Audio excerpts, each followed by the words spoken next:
वावर हिरे होतंय धार्मिक पर्यटन स्थळ। छत्रपती कल्पनाराजे भोसले यांच्या सहकार्यानं आणि लोकवर्गणीतून पाणलिंग मंदिराचं रूपडं पालटते। वावर हिरे हे धार्मिक पर्यटन स्थळ म्हणून नव्यानं उदयास येत आहे। छत्रपती कल्पनाराजे भोसले यांच्या सहकार्यानं आणि लोकवर्गणीतून वावर हिरीचे ग्रामदैवत असलेल्या आणि शिखर शिंगणापूरच्या शंभू महादेवाच्या अष्टलिंगांपैकी एक असलेल्या पाणलिंग मंदिराचं रूपडं पालटू लागल्यानं हा परिसर बघण्याजोगा तयार होत आहे। आजूबाजूला लावलेली झाडे आणि आधुनिक तंत्रज्ञानाचा वापर करत केलेल्या सुशोभीकरणामुळे या ठिकाणच्या सौंदर्यात भर पडत आहे। दरवर्षी महाशिवरात्रीला पाणलिंग देवाचा उत्सव सुरू होतो। त्यानंतर सलग 3 दिवस वेगवेगळ्या प्रकारचे धार्मिक कार्यक्रम गावात आणि पाणलिंग मंदिरात मोठ्या उत्साहात संपन्न होतात। यानंतर महाशिवरात्रीच्या 3ऱ्या दिवशी उत्सवाचा मुख्य दिवस असतो। यात्रेमध्ये वेगवेगळ्या भागातून व्यापारी पेढे घेऊन विकण्यास येतात। गुलाल खोबरं इत्यादी गोष्टींना उधळण न करता श्रींच्या कावडीवर आणि पालखीवर भाविक लोक पेढ्यांची उधळण करतात। तसेच भाविक लोक एकमेकांना पेढे वाटून आनंद साजरा करतात। वेगवेगळ्या धार्मिक कार्यक्रमांनी या यात्रेची सांगता होते।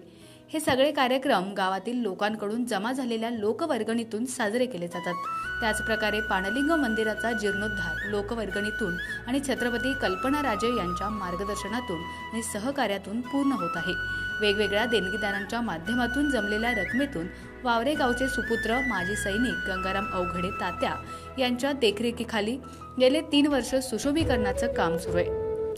दानवलेवाडीचे राजू कदम, निवृत्त हवालदार हिंदूराव पांढरे, सरपंच तरटे पाटील, कॉन्ट्रॅक्टर दत्तात्रय पांढरे यांचं मार्गदर्शन आणि सर्व ग्रामस्थांची ही साथ मिळते असे अवघडे तात्यांनी सांगितलं। त्यामुळे तात्यांनीही या ठिकाणी स्वतःला या कामी झोकून देत स्वतःच्या देखरेखीखाली काम करून घेत या ठिकाणचं सौंदर्य खुलवलं आहे।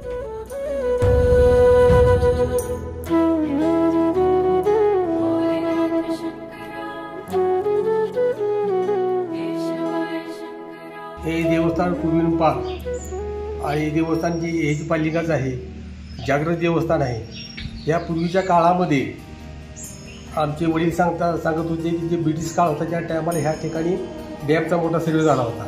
ह्या ठिकाणी डॅमचा सर्वे झाल्यानंतर इथं फिक्स करण्यासाठी ते आले इंग्रज लोक, परंतु भगवंताने असे केले की डॅम झाल्यानंतर भगवंत पाण्यामध्ये जात होते। भगवंतानी ही पाठीमागे जे मूर्ती आहे उभी, त्या मूर्ती ह्याच्यामधून मोठी मुंगे सोडली आणि ती इंग्रजांना पळून काढलं। इंग्रज पळून गेले, त्या टायमाला ही डॅम कॅन्सल झाला आणि भगवंत ही आपली इच्छा पूर्ण करतात, नवसालाही वर पावतात आणि शक्यतो ह्या भगवंताची सगळ्या देवाची शक्ती माणसं घेतली, परंतु शक्यतो ह्या पालिंगाची कोणीही शपथ खोटी घेत नाही। आणि घेत बी असं एखादा समजा जास्त नडीर जर आला असलं, एखादा घेत असलं मी ती बी काय सांगू शकत नाही, पण शक्यतो पालिंगाची शपथ कुणीही खोटी घेत नाही। आणि पालिंगाला करायचं जर म्हणलं का नाही करतो म्हणलं की ती 100% माणूस 1 रुपया घोडा करतो।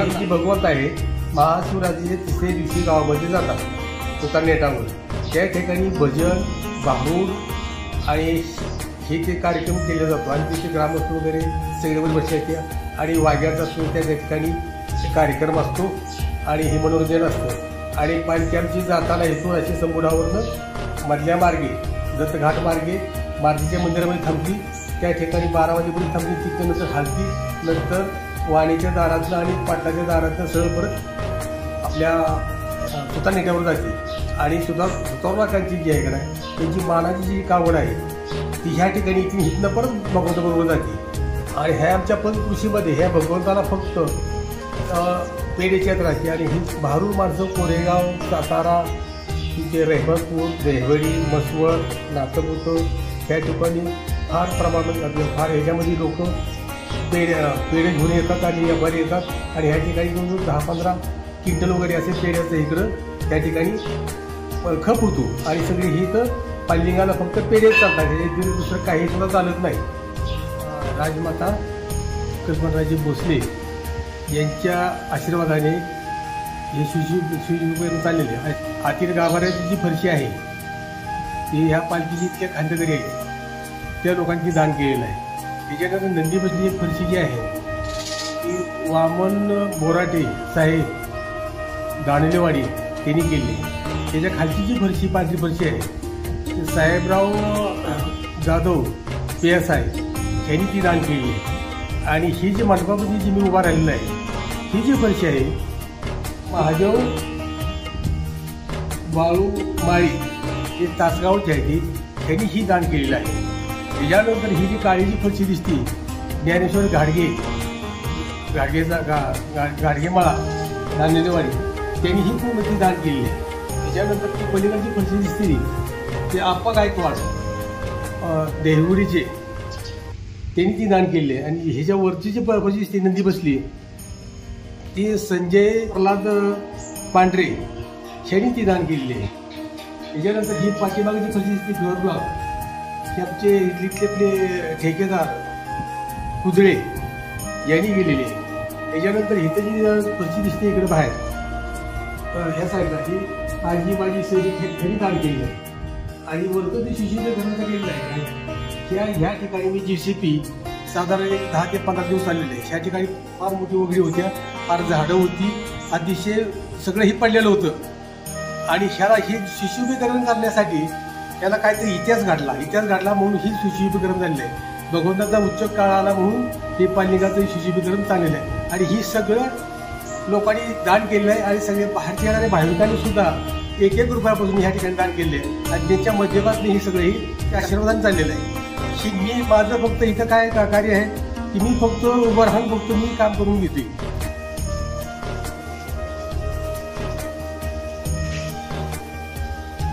हा जी दरवाजा आहे गाडगेमाळा तरुण मंडळाने ह्या ठिकाणी हा दरवाजा दान केलेला आहे. आणि ही तर सांगितलं पहिले हे खातेदारांची परिचय घेतली, ही LED गावातले बनवतात त्या आणि त्यांची काय जी सहकारी असलेली त्या लोकांनी ही दान केलेलं आहे.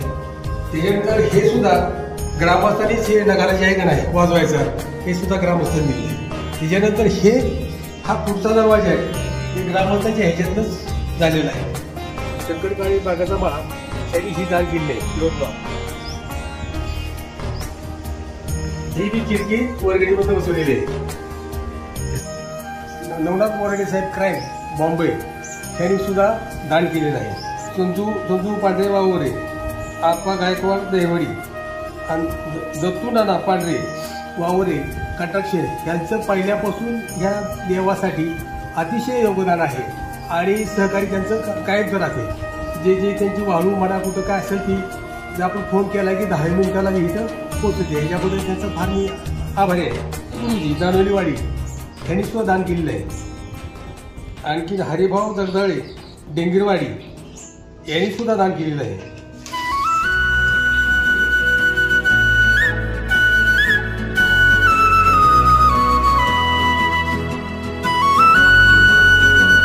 मानदेशी आवाजसाठी एकनाथ वाघमोडे दहिवडी.